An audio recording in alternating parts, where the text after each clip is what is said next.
মানুষ যখন গুনাহের কাজ করে তখন মানুষের মধ্যে অনুধাবন হয় না যে আমি যে পাপ কাজটা করতেছি, আমি যে হারাম কাজটা করতেছি, আমি যে মানুষকে ঠকাইতেছি, আমি যে মানুষের সাথে অসৎ আচরণ করতেছি, আল্লাহ কিছু দেখতেছেন।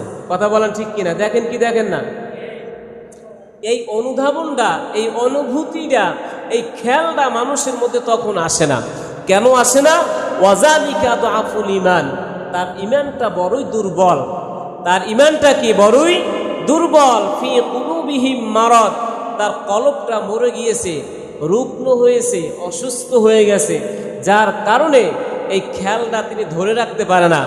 এই খেয়াল, এই স্মরণ তার ধরে রাখার মতন ক্যাপাসিটি নাই।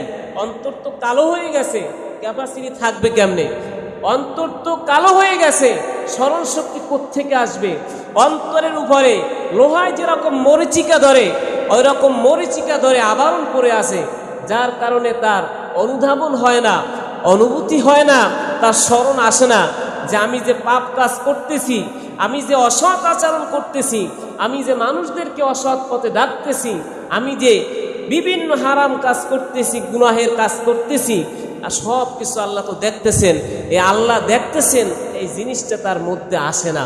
যদি তার মধ্যে আসতো তাহলে কোনোদিন মানুষ এই অসৎ কাজ, হারাম কাজ করতে পারতো না। কথা বলেন ঠিক কিনা?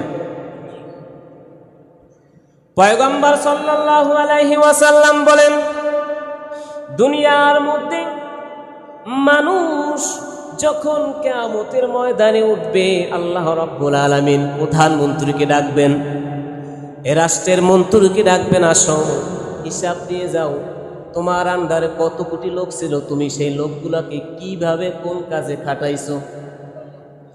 তোমার আন্ডারে যত মানুষ ছিল কিরকম তুমি মানুষদেরকে ব্যয় করছো, কোন পথে চালাইছো?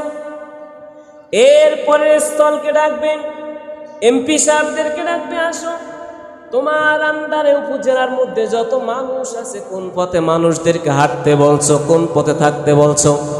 এরপরে ধাপে ধাপে ডাকবে, মেম্বারদেরকে ডাকবে, ইউনিয়ন সভাপতিদেরকে ডাকবে, প্রত্যেকটা রক্ষককে ডাকবে, ঘরের ফ্যামিলির যিনি একজন রক্ষক আছেন বাবাকে ডাকবে, আসো তোমার ছেলে মেয়েদেরকে কোন পথে তুমি খাটাইছো, তুমি তোমার ছেলে মেয়ের রক্ষক। কথা বলেন ঠিক কিনা?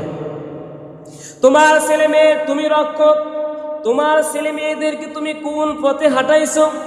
তোমার স্ত্রী তুমি রক্ষক, তুমি স্বামী, তোমার স্ত্রীকে তুমি কোন পথে চালায়ন করছো? তোমার ইউনিয়ন, তোমার সমাজ, তোমার গ্রাম, তুমি রক্ষক, আসো প্রত্যেকটা জায়গার জায়গার একজন রক্ষক আছে, চাকরকে ডাকবে, আসো তুমি তোমার মনিবের কাজ করছো, কাজটা ঠিক মতন করছো কিনা? মালিকদেরকে ডাকবে, আসো মনিবদেরকে ডাকবে, তুমি তোমার চাকরের রক্ষক, তোমার চাকরে ঠিক মতন বেতন দিছো কিনা, নাস্তা পানি খাওয়াইছো কিনা? এক এক জায়গায় এক একজনকে ডাকবে, ইমাম সাহেবদেরকে ডাকবে, আসো তুমি তোমার মসজিদের রক্ষক, তোমার মুসল্লিদেরকে সৎ পথের আদেশ দিছো কিনা?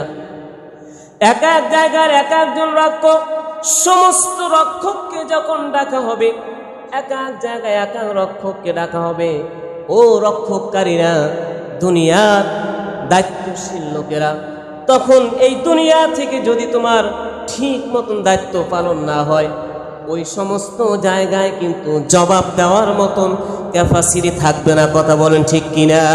জোরে বলেন ঠিক কিনা? সবাইকে ডাকবে, আসো তুমি দেশ চালায়ন করছো, আসো তোমাকে প্রশ্ন করি কিভাবে দেশ চালাইছো? তুমি ইউনিয়ন চালাইছো, আসো তুমি কিভাবে ইউনিয়ন চালাইছো? তুমি তোমার থানা চালাইছো, তুমি সংসার চালাইছো, ছেলে মেয়েদেরকে চালাইছো, মসজিদ চালাইছো, এলাকা